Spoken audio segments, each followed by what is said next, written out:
Hvert år skal mange millioner brandalarmer funktionstestes, have foretaget batteriskift og falske alarmer skal deaktiveres.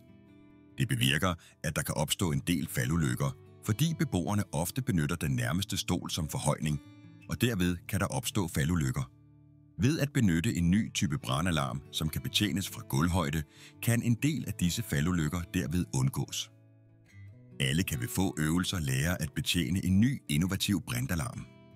På loftbeslaget og i bunden af alarmhuset er en stikforbindelse, som bevirker, at brandalarmen bliver tilkoblet fast strømforsyning. Monteringsarmen er forsynet med en lyskilde samt en QR-kode, som linker til et kort videoklip om, hvordan alarmhuset betjenes. Opsætning af alarmhuset. Monteringsarmens 3 udspring placeres imellem alarmhusets 3 udspring og drejes derefter i urets retning, indtil der lyder et klik, og brandalarmen fikseres til monteringsarmen og er derefter klar til montering i loftbeslaget.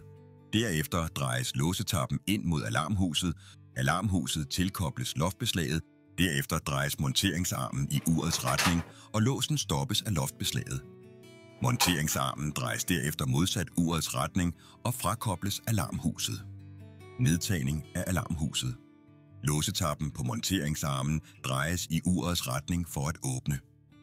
Derefter placeres de 3 udspring på monteringsarmen imellem 3 udspring på alarmhusets top.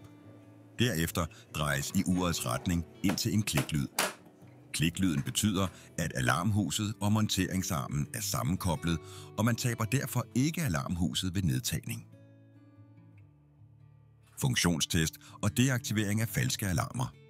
Hele alarmhuset er en trykknap, så funktionstest foretages med et 2 sekunders tryk, og lyd aktiveres et par sekunder. Deaktivering af falske alarmer foretages ligeledes ved et hurtigt tryk på hele alarmhuset. 2 hurtigt tryk på hele alarmhuset sætter alarms lyd på i pause i ca. 10 minutter. Kan alarmhuset nås uden at benytte stol eller stige, så kan alarmhuset også betjenes med hånden som en ganske almindelig brandalarm uden monteringsarm. Viste brandalarm er med batteriforsyning, men med lidt produktudvikling kan alarmhuset opgraderes til at indgå i IoT, ABA-anlæg samt smart home-systemer. Ved at scanne QR-koden linkes til beskrivelse for mere information.